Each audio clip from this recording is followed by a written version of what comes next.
Hi guys and welcome to JK exam cracker. So guys, जैसा कि आप सब लोग जानते हैं कि जेके एसएसबी ने अपना एग्जाम है, जो जेके एसएसबी के एग्जाम का जो सिलेबस था फाइनेंस अकाउंट असिस्टेंट का, वो सिलेबस चेंज हो चुका है। ठीक है, तो मैथमेटिक्स एंड स्टैट दोनों पोर्शन आपके अलग हो चुके हैं, जिसमें जो आपका मैथ का पार्ट है वो आपका रहेगा 15 मार्क्स का। ठीक है, और जो आपका स्टैट का पार्ट है बेटा वो भी रहेगा आपका 15 मार्क्स का, और 10 मार्क्स का यहाँ पे पार्ट है आपका रीजनिंग का। अब इसका मतलब ये है कि आप लोग लास्ट टाइम जो एग्जाम हुआ था अकाउंट असिस्टेंट का, उस टाइम पे इस पोर्शन को एक लाइटली लेके चल रहे थे। आप लोग सोच रहे थे कि हम ये पोर्शन कवर नहीं करेंगे, लेकिन अब आप इस पोर्शन को छोड़ के नहीं चल सकते हो, क्योंकि as compare to other topic, जो ये टॉपिक है इसकी भी जो वेटेज है, जो इसका एग्जाम के पॉइंट ऑफ व्यू से इसका जो हम बोल सकते हैं कि आपके लिए इतना ही जरूरी है जितना कि आपके बाकी सभी टॉपिक यहां पे इंपॉर्टेंट है। सो गाइस, आज हम यहां पे आपका फर्स्ट टॉपिक स्टैट का स्टार्ट करने जा रहे हैं, जिसका नाम है probability.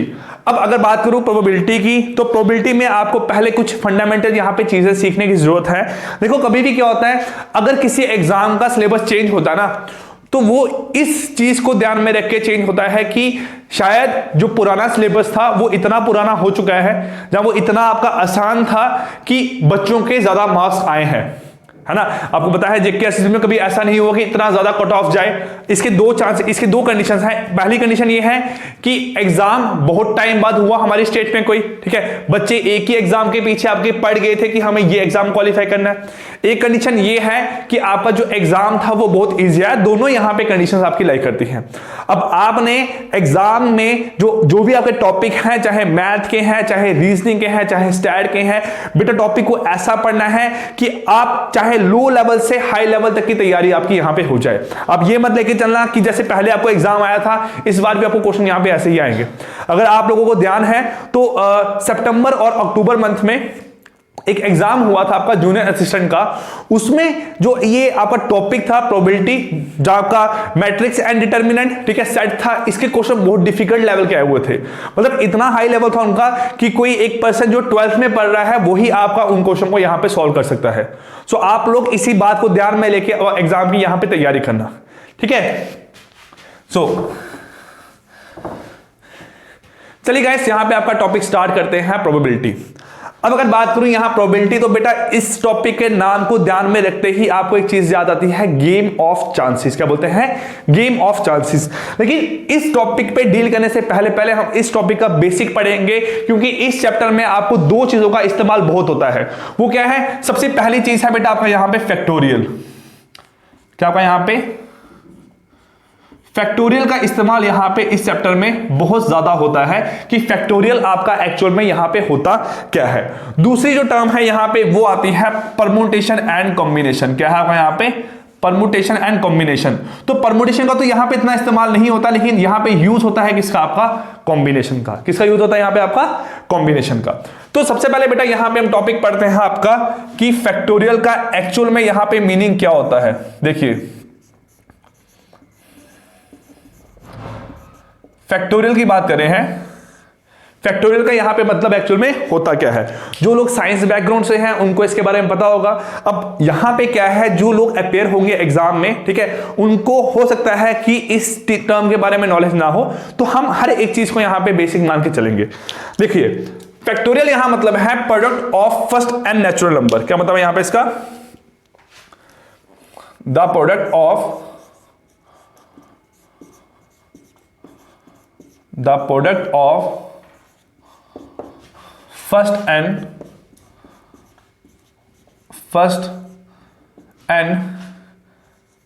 natural number, the product of first n natural number is known as, यहां पे क्या आएगा? फैक्टोरियल। मतलब क्या है, अगर सपोज करो आपको n फैक्टोरियल लिखना है, जब फैक्टोरियल ऑफ n यहां पे आपको लिखना है, आप लिखोगे यहां पे बेटा factorial of n, factorial of n बराबर, ठीक है, फैक्टोरियल ऑफ n यहां किसके बराबर होगा? हम फैक्टोरियल साइन को शो करते हैं यहां पे n फैक्टोरियल की फॉर्म में, इस साइन से यहां पे इसको शो करते हैं। तो फैक्टोरियल ऑफ n का यहां मतलब क्या बनेगा? फैक्टोरियल ऑफ n का मतलब है यहां पे product of first n natural number, मतलब कि 1 से लेकर n तक के जितने भी मल्टीपल्स हैं वो कहां लाई करेंगे? आपके फैक्टोरियल ऑफ n में। तो कैसे बनेगा? n into n-1 into n minus 2 into so on, यहां आएगा 3 इंटू 2 इंटू 1, तो ये बनेगा यहां पे फैक्टोरियल ऑफ n।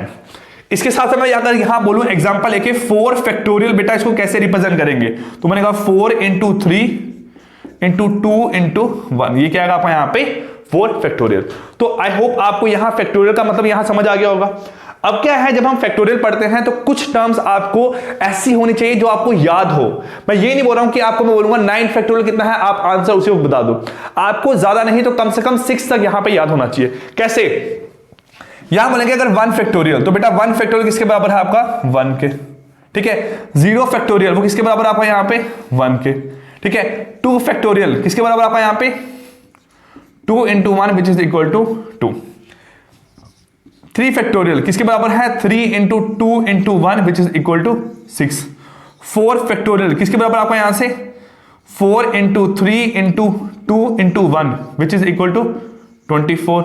उसके बाद 5 फैक्टोरियल, ये किसके बराबर आपका 5 इंटू 4 इंटू 3 इंटू 2 इंटू 1, ये बनेगा आपका यहां से 120। फिर यहाँ पे 6 फैक्टोरियल बनेगा 6 into 5 into 4 into 3 into 2 into 1, वो कितना बनेगा बेटा आपका यहां से, ये बनेगा यहाँ पे 720। कितना बनेगा 720। देन बनता है यहाँ पे 7 फैक्टोरियल, वो क्या बनेगा 7 फैक्टोरियल को बेटा मैं यहाँ पे कैसे लिख सकता हूं, देखो ये तो आपके लो ऑर्डर फैक्टोरियल हो गए। जैसे ही आपका बड़ा ऑर्डर फैक्टोरियल आएगा तो 7 फैक्टोरियल आपको लिखना है, आप यहां लिखोगे 7 into 6 factorial which is equal to 5040। उसके बाद जो भी आपको पूछेंगे एग्जाम में, जैसे सपोज करो आपको पूछना है 9 फैक्टोरियल कितना है, तो आप करोगे 9 इंटू 8 इंटू 5040, आपका आंसर यहां पे फैक्टोरियल का निकल के आ जाएगा। आई होप गाइस आपको ये चीज यहां पे क्लियर होगी। अब क्या है, जब हम बात करते हैं फैक्टोरियल की, तो आपके यहां पे 2 टर्म्स का इस्तेमाल होता है। वो 2 टर्म्स क्या है, एक है परम्यूटेशन और एक है यहां पे आपका कॉम्बिनेशन। एक है परम्यूटेशन और एक है आपका यहां पे कॉम्बिनेशन। सपोज करो बेटा मेरे पास यहां पे हाथ में 4 मार्कर हैं, ठीक है। मेरे पास हाथ में यहां पे क्या है 4 मार्कर हैं और चारों मार्कर आपके यहां पे डिफरेंट कलर के हैं। अब इनके एग्जांपल यहां पे लेके चल रहे हैं। जैसे सपोज करें कि वी हैव 4 मार्कर्स, ठीक है, हमारे पास 4 मार्कर है हाथ में। अब 4 मार्कर्स यहां पे कैसे हैं, हम बोलेंगे एक है आपका यहां पे ब्लू, एक है आपका मार्कर यहां पे ब्लू, ठीक है। एक मार्कर है बेटा आपका यहां पे ग्रीन, एक मार्कर आपका यहां पे ग्रीन, एक है आपका यहां पे ब्लैक और एक है रेड। एक मार्कर है ब्लैक और एक है यहां पे आपका रेड। ये आपका यहां पे है, ये आपके बेटा यहां पे 4 क्या है मार्कर, ठीक है। अब देखो, अब क्या बात आती है यहां पे, देखो आपकी बात आती है कि इन 4 मार्कर्स में से, ठीक है, मुझे कोई 2 मार्कर को उठाना है, कोई 2 मार्कर को उठाना है। अब उठाने का मतलब है यहां पे 2 कंडीशंस आपकी अराइज हो सकती है। एक होती है कि मैंने उनको यहां पे सिलेक्ट करना है, जहां पे मैं बोल सकता हूं कि जो 4 मार्कर है ये किस तरीके से आपके अरेंज होंगे, किस तरीके से आपके यहां पे अरेंज होंगे, ठीक है। तो मैं इनमें 2 कंडीशंस आपकी बेटा यहां पे मान के चलता हूं। 2 कंडीशन क्या है, एक है आपकी अरेंजमेंट और एक है आपकी यहां पे सिलेक्शन। एक है आपकी यहां पे अरेंजमेंट, ठीक है, एक है आपकी यहां पे सिलेक्शन,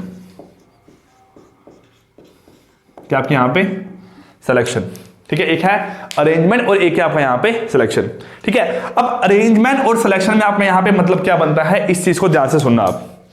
देखो सपोज करो एक क्लास में 4 बच्चे हैं, एक क्लास में 4 स्टूडेंट्स हैं कोई आपके यहां पे, ठीक है। n नंबर ऑफ स्टूडेंट्स आपकी क्लास में। चलो हम एग्जांपल लेते हैं एक क्रिकेट टीम की।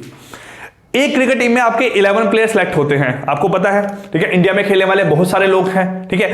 अब एक टीम में आपके अगर यहां पे 4 आपके 11 लोगों की जगह है, आपको 11 लोग सेलेक्ट करने हैं from n number of people, तो आप क्या करते हो, वहां पे आपने सपोज करो पिक किया कि महेंद्र सिंह धोनी हो गया, विराट कोहली हो गया, आपका रोहित शर्मा हो गया, ठीक है। आपने यहां से इस तरीके से प्लेयर को सिलेक्ट कर दिया। अब इसमें आपको यह मतलब नहीं लाई करता है कि धोनी का नाम पहले बोला गया है या फिर धोनी का नाम बाद में बोला गया है, लेकिन धोनी जो है वो टीम में सिलेक्ट तो आपका हुआ है ना, है ना।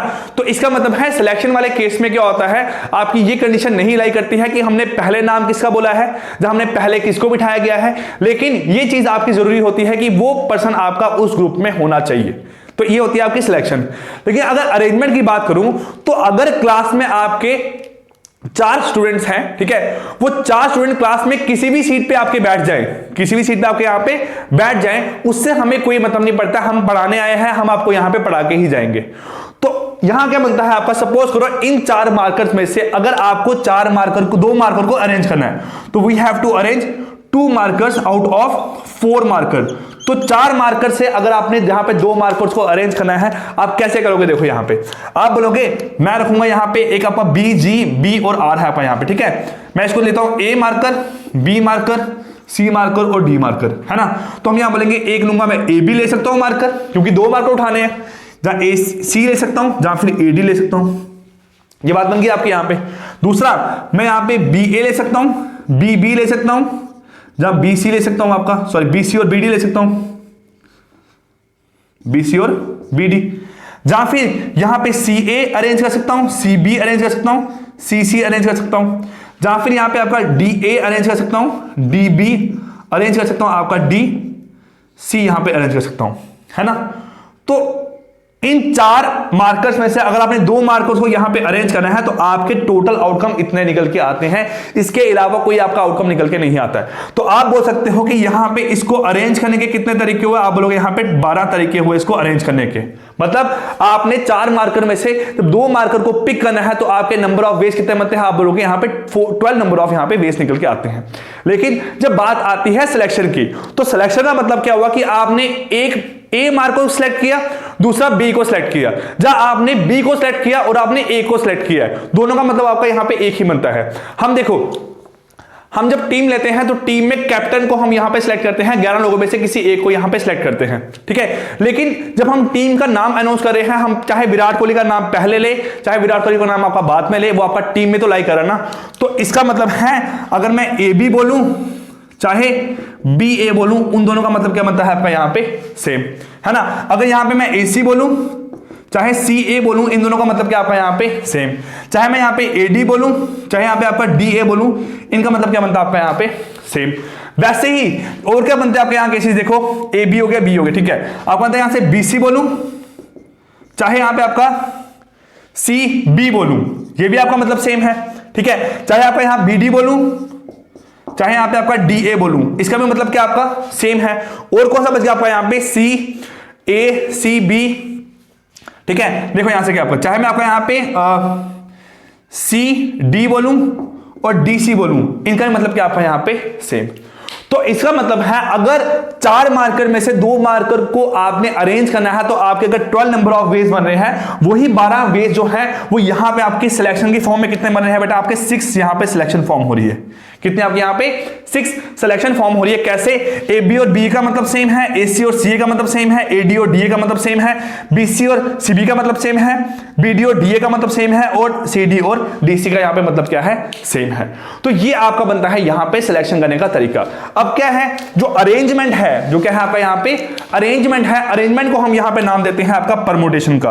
अरेंजमेंट को बेटा यहां पे नाम देते हैं हम किसका? आपका परमुटेशन का। देखो अरेंजमेंट का मतलब क्या हो यहां पे आपका परमुटेशन, PERMUTATION, ठीक है। और सिलेक्शन का यहां मतलब होता है आपका कॉम्बिनेशन। क्या मतलब आपका यहां पे? कॉम्बिनेशन, ठीक है।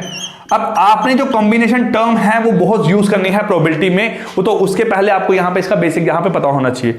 अब अगर बात करूं परमुटेशन का, तो परमुटेशन में आपके 4 मार्कर में से अगर आपने 2 अरेंज करने थे, तो आपके यहां पे 12 वेज निकल के आए। इसका फॉर्मूला बनता है बेटा आपका यहां पे NPR equal to PN, R। इसको आप ऐसे शो कर सकते हो। मतलब क्या है, अगर टोटल आपके N मार्कर है, N मार्कर में से आपने 2 मार्कर यहां पे सिलेक्ट किए हैं, तो बोल सकता हूं यहां पे आपका 4 P2 इक्वल टू P4, 2। अगर ये ऐसा लिखा गया है, तो इसको यहां इसका आंसर निकल के आ रहा है बेटा आपका कितना? 12। कितना आंसर यहां पे इसका? 12। अब कैसे निकल के आपका आंसर आया 12? तो आपने याद रखना है जो परमुटेशन है उसका फॉर्मूला होता है यहां पे n factorial upon n minus r factorial. इस क्वेश्चन में n की वैल्यू आपकी कितनी थी? 4, तो बनेगा 4 फैक्टोरियल अपॉन 4 माइनस 2 फैक्टोरियल, तो वो आपका बनेगा यहां पे कितना? 2 फैक्टोरियल, है ना। तो 4 को कैसे लिखेंगे बेटा? आपका 4 into 3 into 2 into 1 upon 2 into 1, ये कैंसिल हो गया, बनके कितना आपका यहां पे 12 आपके यहाँ पे वेज हैं उनको अरेंज करने का। लेकिन अगर यही फॉर्मूला आपका बनेगा यहाँ पे कॉम्बिनेशन में, तो कॉम्बिनेशन में आपने याद रखना है, इसको लिखते हैं N C R equal to C of N comma R, मतलब एन नंबर ऑफ एलिमेंट में से आपने दो एलिमेंट को यहां पे सिलेक्ट करना है, दो को यहां पे सिलेक्ट करना है। तो क्या बनेगा आपका फॉर्मूला, यहां पे बनेगा 4c2 इक्वल टू सी 4,2 इक्वल टू बनेगा, इसका फॉर्मूला बनता है आपका n factorial upon n minus r factorial into r factorial, n factorial upon n minus r factorial into r factorial. निकालो यहां पे फॉर्मूला, ये बनेगा बेटा आपका 4 फैक्टोरियल अपॉन 4 माइनस 2 बनेगा 2 फैक्टोरियल इंटू 2 फैक्टोरियल। अब मैं यहां 4 फैक्टोरियल को कैसे लिख सकता हूं, मैं 4 फैक्टोरियल को यहां पे लिखूंगा आपका 4 इंटू 3 इंटू 2 फैक्टोरियल, 2 के साथ 2 कैंसिल हो गया आपका यहाँ पे, ठीक है। इसको यहां कैंसिल करूंगा, बनेगा 2, तो 3 इंटू 2 बन के आएगा यहाँ पे कितना आपका 6। तो आपके यहाँ पे नंबर ऑफ सिलेक्शन कितने निकल के आएंगी, 6 आपके यहाँ पे वेज हैं कि आपको अगर n नंबर ऑफ एलिमेंट में से दो को यहां पे सिलेक्ट करना है।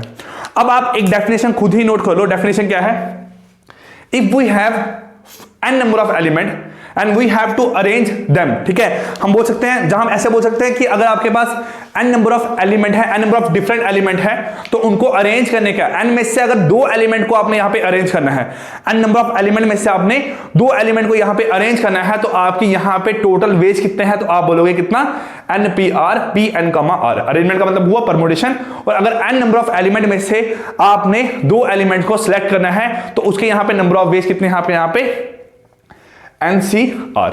आई होप आपको अब यहां पे परमुटेशन और कॉम्बिनेशन का कंसेप्ट यहां पे क्लियर हो गया होगा। चलिए अब गाइस हम मूव करते हैं जो मेन आपका टॉपिक है, जिसका नाम है आपका प्रोबेबिलिटी। क्या नाम है आपका यहां पे, प्रोबेबिलिटी। देखिए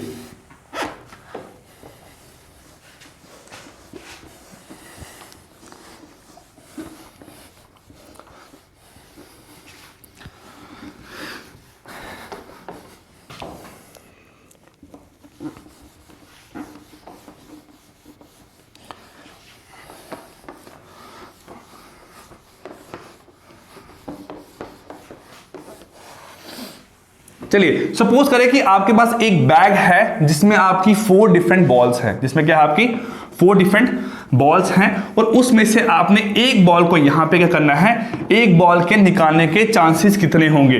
तो आप बोलोगे 4 बॉल हैं, उसमें से एक ही बॉल आपको निकालनी है, तो चांसेस यहां बनेंगे आपके 1/4। अब वो कैसे बोलेंगे, यहां पे देखो प्रोबेबिलिटी की अगर डेफिनेशन की बात करें तो प्रोबेबिलिटी का मतलब है यहां पे it is defined as the ratio of, probability is the game of chances. आपको पता है प्रोबेबिलिटी, चलिए probability is defined as the ratio of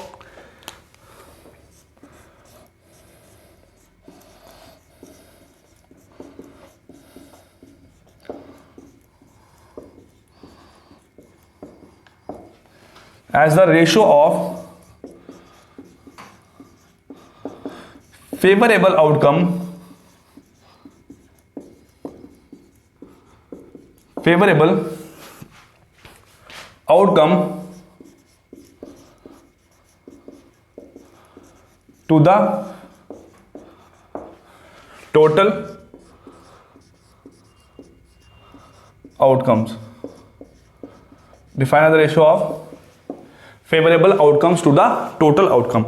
probability is defined as the ratio of favorable outcome to the total outcome, मतलब पूरे जो outcomes हैं उसमें से आपका फेवरेबल यहाँ पे आउटकम क्या है। मैंने एग्जांपल क्या लिया कि सपोज करो बेटा एक बैग है, उसमें आपके पास 4 डिफरेंट क्या है बॉल्स हैं। देखो यहाँ पे ये आपके पास एक बैग है, क्या आपके पास यहाँ पे एक बैग है, ठीक है। अब इस बैग में आपके पास 4 डिफरेंट बॉल हैं, तो सपोज करो एक बॉल आपकी यहाँ पे कौन से कलर की है, ब्लैक कलर की। कौन से आपकी यहां पे, ब्लैक। एक बॉल बेटा यहां पे कौन से कलर की आपकी, ब्लू कलर की, है ना। थर्ड बॉल क्या आपकी यहां पे, ग्रीन कलर की, है ना। और फोर्थ यहां पे मैं बॉल ले रहा हूं, फोर्थ बॉल आपकी यहां बन रही है रेड कलर की, क्या आपकी यहां पे रेड कलर की। अब अगर मैं यहां बोलता हूं प्रोबेबिलिटी ऑफ ग्रीन बॉल, क्या बोलता हूं, probability of green ball, probability of green ball. मतलब आपको यहां बताना है कि एक बैग में 4 बॉल्स हैं, उसमें से एक बॉल आपको पिक करनी है, ठीक है, एक बॉल आपको सिलेक्ट करनी है, उसमें ग्रीन बॉल की यहां प्रोबेबिलिटी क्या होगी। देखो क्या है यहां पे, it is defined as the ratio of favourable to the total number of outcome. अब देखो आपने बॉल निकाली, पहले आपकी रेड बॉल आई, दूसरी आपकी यहां पे ब्लू बॉल आई, तीसरी आपकी ग्रीन बॉल आई, चौथी आपकी यहां पे रेड बॉल निकल के आ रही है। तो यहां पे 4 बॉल निकालने के बाद एक बॉल ऐसी है जो आपकी ग्रीन बॉल आ रही है, तो वो आउटकम क्या होगा आपका फेवरेबल आउटकम। और बाकी आउटकम क्या है आपके यहां पे, जो आपके नॉट फेवरेबल है उसको बोलते हैं अनफेवरेबल आउटकम। तो यहां बनता है define as a ratio of favourable outcome to the total number of outcome. क्या बनेगा 1/4। जो टोटल नंबर ऑफ आउटकम है उसमें क्या होता है, फेवरेबल प्लस अनफेवरेबल आपके आउटकम दोनों कंबाइन होते हैं और ऊपर सिर्फ आता है आपका फेवरेबल आउटकम। अगर सपोज करो यहां पे क्या होता है, आपकी जो बॉल्स है ग्रीन वो आपकी 3 होती, कितनी बॉल होती है आपके यहां पे, ग्रीन बॉल कितनी होती है आपके यहां पे 3 होती। तो आप इस वाले क्वेश्चन के लिए बोलते हैं यहां पे probability of green ball is equal to 3/7। Probability of green ball is equal to 3/7। कैसे, आप 7 बार बॉल्स को बाहर निकालोगे जिसमें से 3 बार क्या होगा, चांस होगा कि आपकी यहां पे ग्रीन बॉल निकल के आई है। तो प्रोबेबिलिटी ऑफ ग्रीन बॉल कितने आपके यहां पे 3/7। तो ये आपका मतलब बनता है यहां प्रोबेबिलिटी का, it is defined as the ratio of favourable outcome to the total number of outcome. अब जब प्रोबेबिलिटी की बात करते हैं तो अब सबसे पहले यहां बात करते हैं प्रोसेस की। क्या बात करते हैं आपके यहां पे, प्रोसेस की, ठीक है, क्या बात करते हैं आपके यहां पे, प्रोसेस की, ठीक है। हम प्रोबेबिलिटी में यहां पे सबसे पहले बात करते हैं बेटा आपके यहां पे प्रोसेस की। प्रोसेसेस आपके होते क्या हैं, ठीक है। अब प्रोसेस का मतलब क्या है, a series of action, a series of action, a series of action that you do to perform a particular work, to perform, क्या बोल सकते हैं, for a particular purpose, that you do for a particular purpose, that you do for a particular purpose, ठीक है। ध्यान रखना exam में आपको 1 से 2 क्वेश्चन प्रोबेबिलिटी के आने के चांसेस हैं, ठीक है। तो छोड़ के मत जाना एग्जाम में, ये बहुत इंपॉर्टेंट पार्ट है आपका, ये आपको मैथमेटिक्स में आना ही आना है, तो इस टॉपिक को यहां छोड़ के मत जाना। A series of action that a do for a particular purpose, एक किसी पर्पस के लिए अगर हम कोई काम करते हैं तो उसे बोलते हैं आपका यहां पे प्रोसेस, ठीक है। तो अब ये प्रोसेस आपके 2 तरह के यहां लाई करते हैं। वो 2 प्रोसेस क्या लाई करते हैं, देखो यहां पे ध्यान से, ठीक है। एक प्रोसेस का नाम है डिटर्मिनिस्टिक प्रोसेस। क्या है,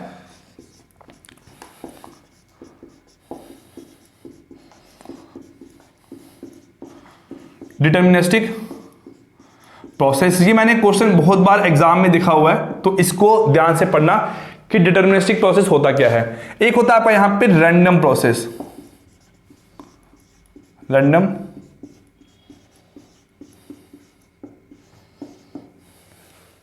ठीक है। अब डिटर्मिनिस्टिक प्रोसेस और रैंडम प्रोसेस में दोनों में डिफरेंस क्या है। A series of action that you do for a particular purpose, एक ऐसा आपका एक्शन है जो हम करते हैं किसी पर्टिकुलर पर्पस को परफॉर्म करने के लिए।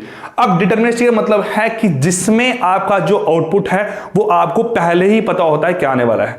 तो सपोज करो ये मार्कर है ना, मैं अगर मार्कर अपने हाथ से फेंकूंगा तो मुझे पता है ये मार्कर नहीं टूटेगा, तो ये प्रोसेस क्या, तो आपका यहां पे डिटर्मिनिस्टिक, क्योंकि जिसका आउटपुट क्या है आपको क्लियर है पहले ही कि आपका आउटपुट क्या आने वाला है। मतलब जिस ऐसा प्रोसेस जिसका आउटपुट हमेशा क्या हो आपका यहां पे सेम हो, ठीक है। हम बोल सकते हैं ऑल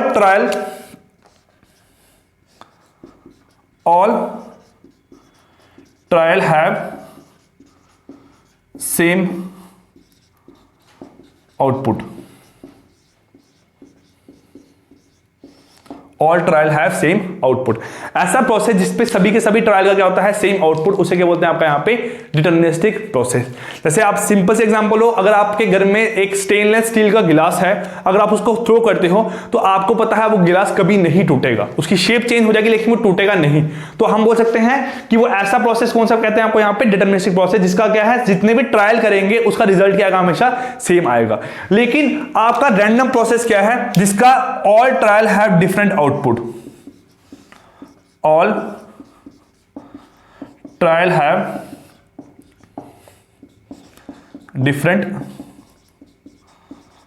डिफरेंट आउटपुट। ठीक है, जितने भी ट्रायल हैं उनका क्या रहेगा आपका यहाँ पे डिफरेंट आउटपुट, उसे बोलते हैं आपका रैंडम प्रोसेस। रैंडम प्रोसेस का मतलब क्या हुआ कि अगर आप कोई एक्सपेरिमेंट या आप कोई चीज परफॉर्म कर रहे हो जिसको पता है, अब जैसे मार्कर है ना, ये मार्कर अगर मैं ऐसे थ्रो करूंगा तो इसके टूटने के चांसेस यहाँ पे कम है, लेकिन अगर मैं थोड़ा इसको फोर्स से यहाँ पे थ्रो करूंगा तो आपका मार्कर यहाँ पे टूट ही जाएगा। तो उस प्रोसेस को यहाँ बोलते हैं आपका रैंडम प्रोसेस, जिसमें क्या है जितने भी ट्रायल करेंगे उसमें आपका आउटपुट यहाँ पे डिफरेंट ही निकल के आएगा, मतलब जिसके आउटपुट 2 या 2 से ज्यादा आपके आउटपुट आते हैं उसे बोलते हैं आपका यहाँ पे रैंडम प्रोसेस। अब जैसे मैं एक एग्जांपल लूं आपका यहां पे, ठीक है, डिटरमिनिस्टिक प्रोसेस में आता है आपका यहां पे अनफेयर कॉइन। क्या था आपका यहां पे अनफेयर जो कॉइन है ना वो क्या है आपका यहां पे डिटरमिनिस्टिक प्रोसेस। ठीक है, जैसे आपको पता है कि हम लोग जब एक किसी कॉइन को टॉस करते हैं, ठीक है, जैसे हम बात करें आप 5 रुपीज का जब कॉइन टॉस करते हो ना, तो ज्यादातर क्या होता है उसमें हमेशा आपका यहां पे टेल अपेयर होता है। क्योंकि उसमें जो मास डिस्ट्रीब्यूशन है ना, मास डिस्ट्रीब्यूशन का मतलब क्या हुआ कि ओवरऑल जो वेट है ना वो आपका क्या है हेड वाली साइड पे ज्यादा है, तो इसलिए वो जब गिरता है नीचे तो ज्यादातर वो टेल वाली साइड आपका ऊपर आता है। तो वो क्या बनता है आपका यहां पे, कौन सा प्रोसेस आपका यहां पे डिटरमिनिस्टिक प्रोसेस। मतलब क्या है यहां पे अनफेयर कॉइन आपका हो गया। ठीक है, जहां हम बोल सकते हैं यहां पे आपका बायस्ड कॉइन, बायस्ड कॉइन, ये क्या होगा आपका यहां पे, ये आपका बन गया यहां पे डिटरमिनिस्टिक प्रोसेस। अब इसमें क्या लाई करता है साथ में आपका, हम बोल सकते हैं कि अनफेयर कॉइन, दूसरा हो गया आपका यहां पे बायस्ड कॉइन। इसमें क्या है मास डिस्ट्रीब्यूशन, क्या है आपका मास डिस्ट्रीब्यूशन, मास डिस्ट्रीब्यूशन क्या है आपका different, mass distribution is not same, बोल सकते हैं कि आपका जो मास डिस्ट्रीब्यूशन है वो क्या आपका सेम नहीं है। जैसे आप मैचेस देखते हो ना, आप कभी क्रिकेट मैच देखते हो, वहां पे जब कॉइन टॉस होता है ना, वो आपके नॉर्मल कॉइन नहीं होते हैं, वो ऐसे कॉइन्स होते हैं जिसका जो मास डिस्ट्रीब्यूशन है वो आपका हर साइड पे क्या होता है सेम होता है। एक बार एग्जाम में क्वेश्चन पूछा गया है कि जो कॉइन आपका यूज हो रहा है कहां पे आपका क्रिकेट मैच में, वो कैसा कॉइन होता है, तो ऑप्शन है अनफेयर कॉइन होता है, फेयर कॉइन होता है, बायस होता है, जब आपका ऑल ऑफ अबव आएगा। तो उस आंसर को आपने वहां पे देख के मार्क करना है। ठीक है, दूसरा क्या है आपका यहां पे रैंडम प्रोसेस, वो है जिसका आपका आउटपुट नहीं पता है क्या आने वाला है, तो मतलब आपका वो हेड वाली साइड भी गिर सकता है, आपका टेल वाली साइड भी यहां पे गिर सकता है। तो आप बोलोगे कि कैसा हुआ आपका यहां पे अनफेयर कॉइन, यहां पे क्या आएगा आपका फेयर कॉइन। फेयर कॉइन का मतलब क्या हुआ कि उसमें क्या है आपको हर बार आपका आउटपुट क्या आएगा डिफरेंट आएगा। हो सकता है पहले आपने फेंका आपका हेड आया, दूसरी बार आपका टेल आया, फिर टेल आया, फिर टेल आया, फिर आपका हेड आया, तो बन गया आपका यहां पे फेयर कॉइन। उसको फेयर कॉइन, जहां फिर उसको यहां पे अनबायस्ड कॉइन भी बोल सकते हैं, अनबायस्ड कॉइन भी आपका यहां पे इसको बोल के चल सकते हैं, क्या आपका यहां पे अनबायस्ड कॉइन। ठीक है, अब यहां पे क्या है मास डिस्ट्रीब्यूशन सेम नहीं होता है, लेकिन इस वाले केस में क्या है जो आपका मास डिस्ट्रीब्यूशन है वो क्या है आपका यहां पे इज सेम, क्या आपका यहां पे सेम। तो ये आपका यहां पे लाई करता है थोड़ा बेसिक प्रोबेबिलिटी का। इसमें आप जब रैंडम प्रोसेस की बात करते हो, किसकी बात करते हैं यहां पे आपके रैंडम प्रोसेस की बात करते हैं, तो सबसे पहले टर्म आपकी यहां यूज होती है एक रैंडम एक्सपेरिमेंट। क्या यूज होता है आपका यहां पे random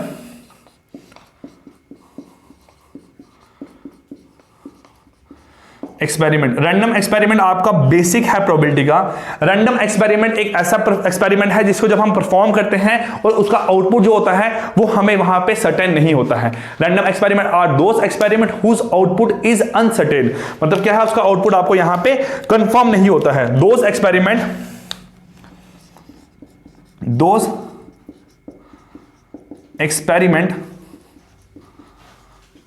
whose output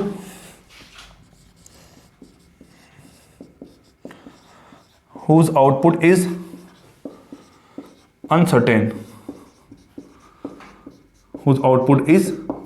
is known as random experiment। Example क्या है, एग्जाम्पल मैं आपको 4 बता रहा हूं, यही 4 एग्जाम्पल आपकी आगे पूरी प्रोबेबिलिटी में यूज होने वाली है।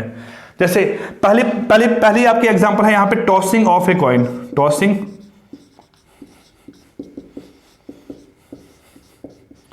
ऑफ ए कॉइन, क्या आपका यहां पे tossing of a coin.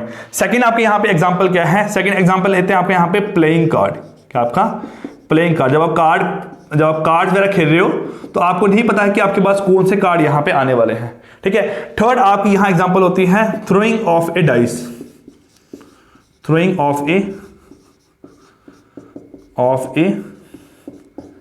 Dice. क्या आपका यहाँ पे थ्रोइंग ऑफ ए डाइस। और फोर्थ यहाँ पे एग्जांपल है, ये एग्जांपल नहीं जहां हम बोल सकते हैं, ये हम चार चीजें आपके पढ़ने वाले हैं आगे टॉपिक में। हम बोल सकते हैं box, ball from a box, ball from a box. तो एक बॉक्स में से हमने बॉल निकालनी है। ये चार एग्जांपल्स है जो हम आगे आके आपका यहाँ पे पढ़ने वाले हैं, ठीक है। तो प्रोबेबिलिटी क्या है, probability is defined as the ratio of favourable outcome to the total number of outcome. जब बोल सकते हैं probability is defined as the ratio of desire outcome to the total number of outcome. जब बोल सकते हैं probability is defined as the ratio of in terms of, अगर हम बोलेंगे ना कि अगर ये पूरा क्या है, ये आपका कोई एक हॉल है, ठीक है, इस हॉल में मैंने इतनी स्पेस का की है आपकी ऑक्युपाई की हुई है, क्योंकि आप यहाँ पे ऑक्युपाई किया हुआ है। तो आपको पूछेंगे what is the probability that जो स्पेस है एक हॉल में वो आपकी ऑक्युपाइड है। तो आप क्या करोगे, पूरी एरिया निकालोगे, उसमें से इसका जो एरिया है वो कौन सा है आपका यहाँ पे जो ऑक्युपाइड है। तो ऑक्युपाइड अगर एरिया सपोज करो आपका 2 है और टोटल एरिया कितना आपका यहाँ पे 10 है, तो 2/10 क्या आएगा यहाँ पे प्रोबेबिलिटी ऑफ ऑक्युपाइड एरिया। तो बोल सकते हैं it is defined as the ratio of shaded portion to the total number of portion, इसे बोलते हैं आपका यहाँ पे probability. So guys I hope ये आपका बेसिक था प्रोबेबिलिटी का, आपको समझ आ गया होगा। आप लोग आगे जो भी लेक्चर रहेंगे हम एक लेक्चर में कंप्लीट करेंगे आपका यहाँ पे टॉसिंग ऑफ ए कॉइन, एक में पढ़ेंगे आपका playing of A card, third पढ़ेंगे आपका थ्रोइंग ऑफ ए डाइस, और फोर्थ पढ़ेंगे आपका यहाँ पे जो बॉल को पिक करते हैं किसी बॉक्स से। तो इन लेक्चर को मिस मत करना, एग्जाम में 1 से 2 क्वेश्चन आपको इस पे बेस आने हैं। मिलते हैं कल आपके नेक्स्ट लेक्चर में, तब तक के लिए take care, goodbye, thank you.